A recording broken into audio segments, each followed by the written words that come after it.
آپ کی تربیت کرنے والا ایک جو ہے وہ توانا طبقہ اور ایک توانا جو ہے وہ سٹاف موجود ہے جو آپ کی فکری، ذہنی، بدنی تربیت کے لیے کوشاں ہیں، لیکن اس کے باوجود بھی والدین محسوس کرتے ہیں لیکن اپنے نو مولود بچے کو وہاں چھوڑ کے جانا جہاں آب و دانہ بھی میسر نہیں تھا۔ مورخ اسلام فی جلندری نے اس وادی کا نقشہ کھینچتے ہوئے کہا، وہ وادی جس میں وحشت بھی قدم رکھتی تھی ڈر ڈر کے، جہاں پھرتے تھے آوارہ تھپیڑے بادے سر سر کے، جہاں پر گھاس اگتی تھی، جہاں نہ پھول کھلتے تھے، مگر وہ سرزمی تھی آسماں بھی جھک کے ملتے تھے۔ تو اس وادی میں چھوڑ کے آنا، حضرت ابراہیم نے جو امتحانات دیے، اس لیے ان کی قسم کی، چونکہ جواب قسم کا تعلق بنتا ہے تو قسم ابراہیم کے پاکیزہ وجود کی کہ جنہوں نے دکھ سہے، تکالیف آلام گوارا کی، لیکن پائے سوات میں لغزش نہیں آنے دی۔ تیسری قسم میرے حضور کے پاکیزہ وجود کی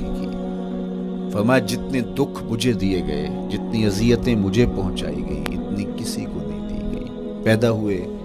تو حضور کے باپ کا سایہ سر پہ نہیں تھا، پھر اس کے بعد حضور مختلف مراحل سے گزرے۔ 6 سال کی عمر میں ماں کا انتقال ہو گیا۔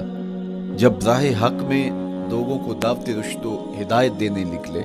تو جو لوگوں کے رویے تھے اور جو اذیتیں لوگوں نے پہنچائیں وہ ایک الگ باب ہے۔ مکے کی گلیوں سے لے کے طائف کے بازاروں تک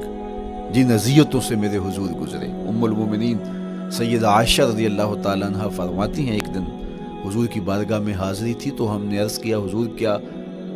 احد کے دن سے سخت دن بھی زندگی میں کبھی گزرا ہے؟ صحابہ کی نظر میں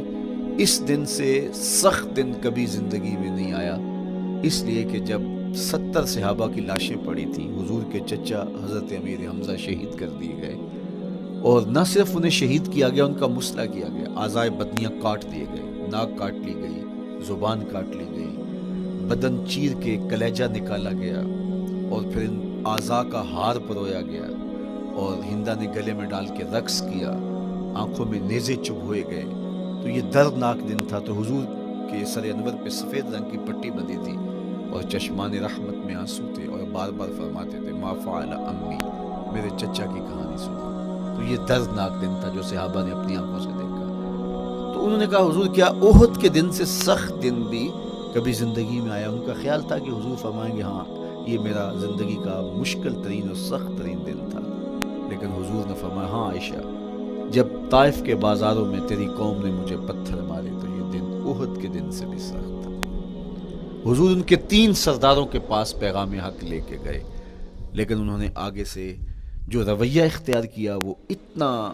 اذیت ناک تھا۔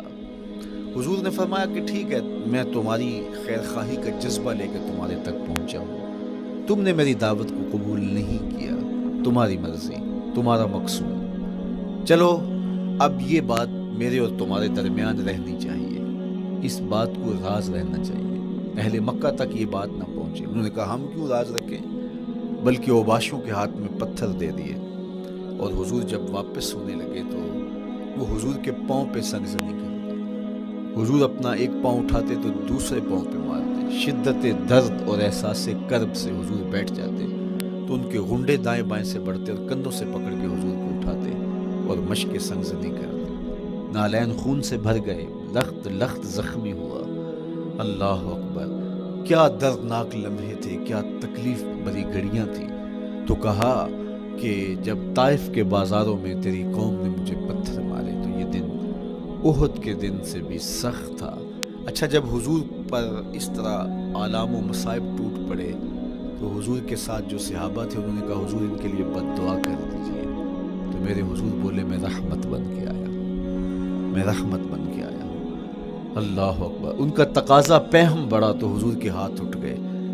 اور پھر حضور نے جو کہا سنیے، اللہم اہد قومی فإنہم لا یعقلون، اے اللہ میری قوم کو ہدایت دے دے، یہ مجھے جانتے نہیں، اگر جانتے تو ان کا میرے ساتھ یہ رویہ نہ ہوتا۔ تو پتھروں کے جواب میں دعائیں دینا پیغمبروں کا حوصلہ ہوتا ہے۔